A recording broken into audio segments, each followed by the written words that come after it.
ஆண்டவரும் இரட்சகருமாகிய இயேசு கிறிஸ்துவின் இனிய நாமத்தில் உங்கள் யாவருக்கும் அன்பின் வாழ்த்துக்களை தெரிவித்துக் கொள்கிறேன். அருமையான தேவப்பிள்ளையிலே, புதிய நாள் புதிய நம்பிக்கை தின தியானத்தின் மூலமாக இந்த பரிசுத்தமான ஓய்வு நாளில் உங்களை சந்திப்பதில் நான் மிகுந்த மகிழ்ச்சி அடைகிறேன். அல்லேலூயா.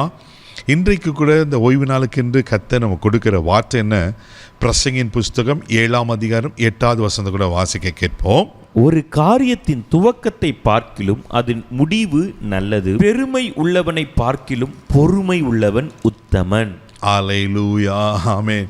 இங்கே சாலமோன் ஞானி ஒரு காரியத்தை சொல்லுகிறார். பெருமை உள்ளவனை பார்க்கிலும் பொறுமை உள்ளவன் உத்தமன். அல்லேலூயா. தேவப்பிள்ளையில் ஒவ்வொரு ஓய்வு நாளிலும் அநேக ஆலோசனைகளை கர்த்தர் நமக்கு கொடுக்கறதை நான் பார்க்குறோம். இதுவரையிலும் அநேக ஆலோசனைகளை கர்த்தர் கொடுத்துருக்கிறார். இன்றைக்கு கூட கர்த்தர் கொடுக்கிற வார்த்தை என்னென்னா, பெருமையுள்ளனை பார்க்கலாம் பொறுமையுள்ளன உத்தமன். ஆமே. இன்றைக்கி நம்ம உண்மையான உத்தமமான ஒரு வாழ்க்கை வாழுறோன்னா எனக்குள்ள என்ன இருக்குன்னா, பெருமை இருக்கக்கூடாது. எனக்கு பெருமையினால் எத்தனை பெரிய பாதிப்புகள். இன்றைக்கி பணத்தை குறித்த பெருமை, ஆமென், வாழ்க்கை தரத்தை குறித்த பெருமை, அழகை குறித்த பெருமை, அந்தஸ்தை குறித்த பெருமை, ஜாதியை குறித்த பெருமை, இன்றைக்கி இப்படி பலவிதமான பெருமைகளை, படிப்பு குறித்த பெருமை, வேலை குறித்த பெருமை, சந்ததியை குடும்பத்தை குறித்து பேக்ரவுண்டை குறித்த பெருமை.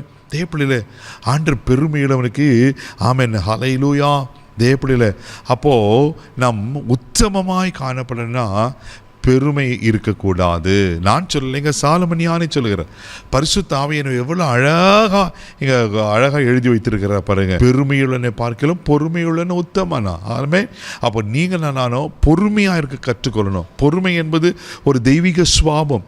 பெருமை என்பது பிசாசுடைய சுவாபம். பாருங்க, அன்னைக்கு அந்த லூசிஃபர் பெருமை பாராட்டினால தான் நான் தேவனுக்கு மேலே உயர்ந்திருப்பேன் என்று சொல்லி ஒரு நல்ல ஆராதனை வீரனாக இருந்தார். ஆராதனைக்கு தலைவனான தூதனாக இருந்தார். ஆனால் எப்பொழுது பெருமை வந்ததோ கீழே தள்ளப்பட்டன தூதனாய், சத்துருவின் தூதனாய் மாறிவிட்டான் அல்லவா. அப்போ பெருமையுள்ளவர்களை ரொம்ப நம்ம ஜாக்கிரதையாக இருக்கணும். தேவப்பிள்ளையில் வேதத்தில் நம்ம வாசிக்கிறோம். சங்கீதத்தின் புஸ்தகம் 10ஆம் சங்கீதம் 3ஆம் வசனத்தை கூட வாசிக்கும் போது இப்படியா சொல்லப்பட்டிருக்கு. வாசிக்க கேட்போம். துன்மார்க்கன் தன் உள்ளம் இச்சித்ததை பெற்றதினால் பெருமை பாராட்டி பொருளை அபகரித்து தன்னைத்தான் போற்றி கர்த்தரை அசட்டை பண்ணுகிறோம். பெருமையுள்ளவர்களுக்கு கர்த்தரை அசட்டை பண்ணுவாங்க. தேவப்பிள்ளையில் இது நான் சம்பாதிச்சது, இது நான் படித்த படிப்பு, நான் பெருமையுள்ள இருக்கக்கூடாது. அல்லேலூயா. அப்படின்னா நீங்கள் துன்மார்க்கன்னு அர்த்தம். நீங்கள் உங்களுக்குள்ள பெருமை இருக்குன்னா நீங்கள் துன்மார்க்கர். அல்லேலூயா. துன்மார்க்கம் வாழ்க்கை இருக்கக்கூடாது. அதே சங்கீதத்தின் புஸ்தகம் 12ஆம் சங்கீதம் 3வது வசனத்தை கூட வாசிக்கும் போது இப்படியாய் சொல்லப்பட்டிருக்கு. வாசிக்க கேட்போம். இச்சகம் பேசுகிற எல்லா உதடுகளையும் பெருமைகளை பேசுகிற நாவையும் கர்த்தர் அறுத்து போடுவார். தேவப்பிள்ளையில் தாவீது சொல்றாரு, ஆமென், இச்சகம் பேசுகிற எல்லா உதடுகளையும் பெருமை பேசுகிற நாவையும் கர்த்தர் அறுத்து போடுகிறாராம்.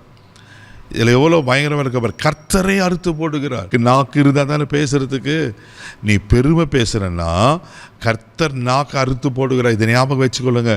எல்லாருக்கும் எனக்கும் தான். அப்போது நான் பெருமை பாராட்டபடிக்கு பொறுமையாக இருந்து தாழ்மையாக இருந்து நம்ம என்ன பண்ண தாழ்மையை தரித்து கொள்ளணும். பாருங்கள், ஆண்டவர் பிதாவுடைய குமாரனாக இருந்து பிதாவின் செல்ல பிள்ளையாக இருந்து பிதாவின் மடியிலிருந்து பிதாவுக்கு சமமாக இருந்த கொள்ளையாடின பொருளை எண்ணாமல் அவர் தம்மை தாழ்த்தினார். ஆமேன். அவருக்குள்ளே தாழ்மை சிந்தை இருந்தது. தேவைப்படல. இன்றைக்கி கொஞ்சம் வசதிகள், கொஞ்சம் படிச்சிட்டோம் அப்படின்னா எவ்வளோ பெருமை வந்துடுது இல்லையா. பெருமை பாராட்டக்கூடாது. எல்லாம் கர்த்தர் கொடுத்தது, கர்த்தர் கிருபை. அவரை நீங்கள் சார்ந்து கொடுங்க. அப்போ உங்களுக்கு ஆட்டோமேட்டிக்காக அந்த தாழ்மை சிந்தை வரும். ஹல்லேலூயா. அப்போ பெருமையை நம்ம தவிர்த்து போட்டு பொறுமையாய் தாழ்மையை நம்ம தவிர்த்து கொள்வோம். நிச்சயமாக எங்களை ஆசீர்வதிப்பார். கண்களை மூடி நம்ம ஜெபிக்கலாம். அன்பு தகப்பனே, உமக்கு நன்றி சொல்கிறேன்ப்பா. ஆண்டவரே, ஒரு நாள் எங்கள் வாழ்க்கையில் பெருமை இருக்கக்கூடாதப்பா. எங்களுக்கு ஒரு நன்மை வருதுன்னா, ஒரு மேன்மை வருதுன்னா, ஒரு உயர்வு வருதுன்னா, ஒரு ஆசீர்வாதம் வருதுன்னா அது நீங்கள் கொடுத்து தான் ஆண்டவரே. உமக்கு மாத்திரம் நன்றி சொல்ல ஆண்டவரே. எங்களுக்குள்ள பெருமை வந்துச்சுன்னா கர்த்தரையே நாங்கள் அசட்டை பண்ணுகிறவனா இருப்போமே. அப்படி இல்லாதபடி எங்களை பாதுகாத்துக்கணும். பொறுமையை தாங்கப்பா. அந்த தாழ்மை சிந்தையை தாங்கப்பா. பாதுகாத்துக்கணும். இந்த நாள் முழுதும் கரம்பிடித்து நடத்தும்.